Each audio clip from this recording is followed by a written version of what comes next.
مرحبا بكم حبايبي في هذا الفيديو شباب بزاف. لأول مرة سالي تشارك معكم وصفة ووصفات تونسية، وصفة الكسكس، الطعام التونسي بأصوله، من عند صديقتي وحبيبتي تونسية. باش نطيبو كسكسي بالعلوش تونسي 100%. حطينا هذيا مي بارد.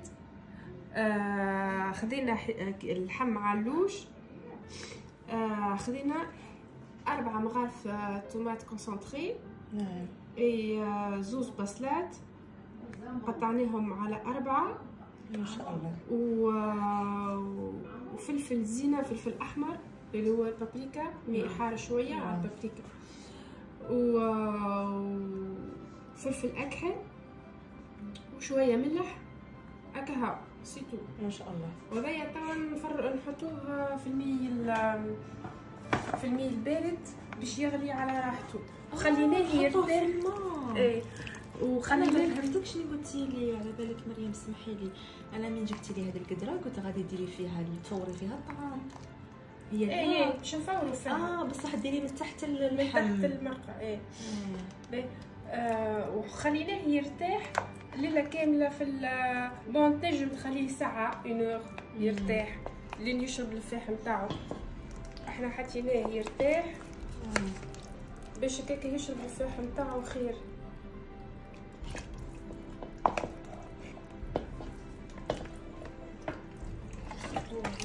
باش هكا الفاح اللي يقعد لهنيك باش ما نضيعوش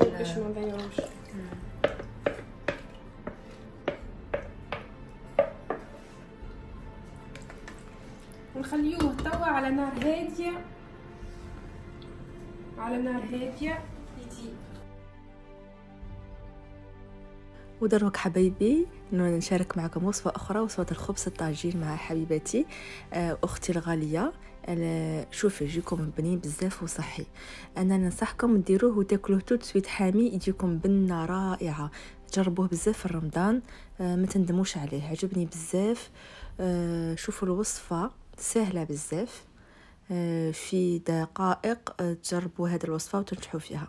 هذا الخبز هذا خبز طاجين عملناه شطر فرينه وشطر سميد أرطب وشكاره خميره وشويه ملح وشويه ماء، عجناهم وخليناهم يرتاحوا، ومن بعد عملناهم هكا بولات باش يخمروا يخمروا. بعد ما يخمروا نحطوهم في الطاجين، نحطوهم في المقله. هو نورمالمون فما طاجين تاعهم سبيسيال. انا ما يجينيش على البلاك. ما شاء الله. صافي الخبز بعد ما يخمر، ما شاء الله كيخمر غادي طيبه في المقله. درت شويه زيت، درتي زيت زيتون. درتي زيت زيتون، حطينا زيت زيتون ندهنوا به المقله نتاعنا. هذا اسمه خبز الطاجين مريم. هذا خبز الطاجين. خبز الطاجين تنقصوا مليح شباب، خير من الخبز اللي نشروه برا. انا ما نحبوش خبز فرنسا. الاكثريه ديما نعمل هكا في الدار. سمعتيش حسابوا فيه حسابوا فيه صوالح خبز قالك ما تزيدوش تاكلوه. لا انا ديما نعمل هكا في الدار. يعني بالسميد هذا ولا الفرينه؟ بالسميد وفرينه خلطين. ما شاء الله. ان شاء الله يكون عجبتكم الوصفه، جربوها صدقوني يجيكم رائعه. تبغوا تاكلوه غير وحده ولا بالجبن بالفرماج، رائع متميز بزاف. نكمل الوصفه تاع المرقه، شوفوا غير بالمقله ويجيكم شباب. نكملوا الوصفه تاع المرقه. دروك نزيدوا الحمص فوق اللحم كما راكم تشوفوا حبايبي. زادت الحمص ونخليهم يطيبوا على مهل، وحنا نعرفوا بلي اللحم يدي الطياب نقصوا عليه الغاز. وهنا راح جابت الطعام. هنا الكسكس المويا، هي بصح قالت لك الوصفه الاصليه ديروها بالكسكس يكون رقيق جدا. هما يستعملوا بزاف الكسكس الرقيق، ولكن كان ما كانش متوفر عندنا حنا استعملنا هنايا الكسكس المويا المتوسط. درت لها شويه زيت وشويه ملح وتبسوا بهذه الطريقه.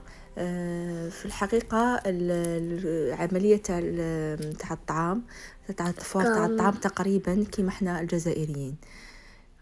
الاختلاف في المرقه والاختلاف في المرحله الاخيره نشوقكم تشوفوا حتى نهايه الفيديو كي تكون لا بريزونطاسيون. هنا ضافت حبايبي الماء البارد، تشمخه بهذه الطريقه. بعد ما يشرب غايه الغايه تفوره للمره الاولى. وهنا بدات تفوره للمره الاولى بهذه الطريقه حبايبي.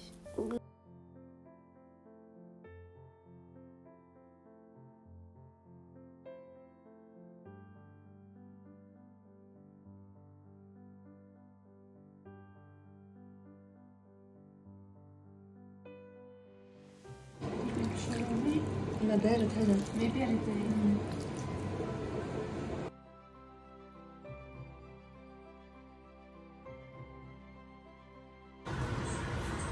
هنينا مريم ستدير راهي تقلي شويه فلفل، لازم راهي شويه فلفل مع الكسكس.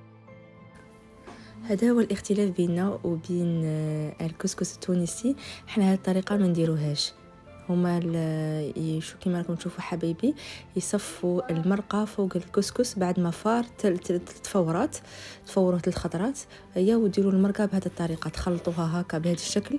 حنا هذه الطريقه ما نديروهاش. حنا المرقه من الطيب نخلوها على جهه والطعام نخلوه باللون تاعه الاصلي الابيض، ومن بعد نحطوا المرقه بوحدها والطعام بوحده ونضيفوه في الصحن مباشره. ولكن هما هذه الطريقه اللي تختلف بيننا وبينهم. هذا وريت لكم هنايا للبغيك. هذا الوصفه في الفيديو المقبل ان شاء الله نشارك معكم وصفه تاع البغيك التونسي تجربوها رمضان. ممتاز ممتاز ممتاز.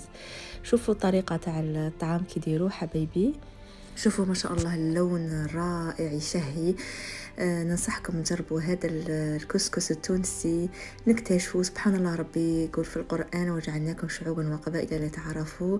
سبحان الله، كل بلد وعندها ميزة وعندها ثقافة. ما شاء الله بلد تونس رائع، بلد متميز بناسه، بطيبة شعبه، بطيبة بأخلاقهم ما شاء الله وبناسها. اللهم بارك. وبأطبقها الرائعة. أنا أول مرة ندوق كسكس تونسي، في الحقيقة عجبني بزاف. نتمنى تكون عجبتكم الوصفة وتجربوها ما تندموش حبايبي. وصلنا حبايبي إلى نهاية الفيديو. شاركت معكم وصفة تونسية، وصفة الخبز الطاجين. وبالنسبة للبريك نشارك معكم في الفيديو المقبل. جربوها رمضان رائع. ووصفة الكسكس التونسي المتميز اللي هما يديروه في الأعراس والمناسبات.